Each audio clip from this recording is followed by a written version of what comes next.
Okay, welcome po sa ating Aralin 6, Digmaang Pilipino-Amerikano. So, nasa week 6 na po tayo. So, kasunod po ng ating title ay ang panimula. Pakibasa po simula sa magandang araw hanggang doon po sa dulo. So, after pong mabasa ang ating panimula, kasunod na po kaagad ang gawain 1, picture analysis. So, click lang po. Yan po ay interactive with multiple tries. So, ibig sabihin, pwede nyo pong ulit-ulitin hanggang sa makuha nyo po ang perfect score.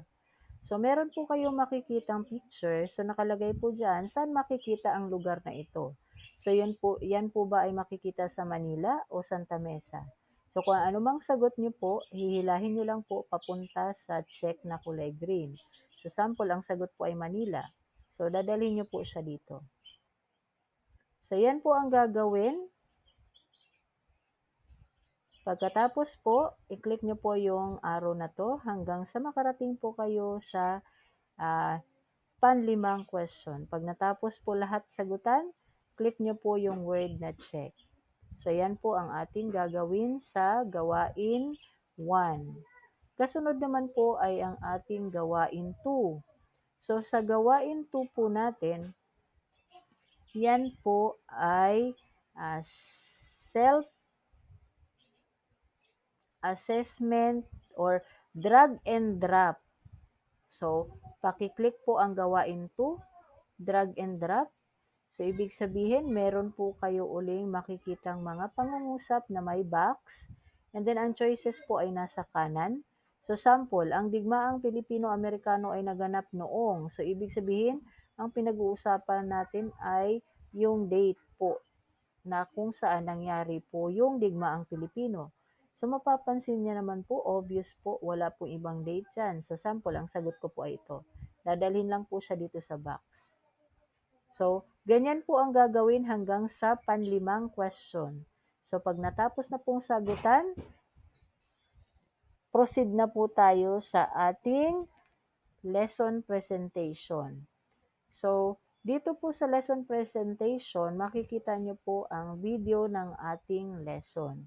So, i-click nyo lang po o panoorin nyo lang po ang ating video lessons by clicking the play button. So, pakikibaka ng mga Pilipino sa panahon ng digmaang Pilipino-Amerikano.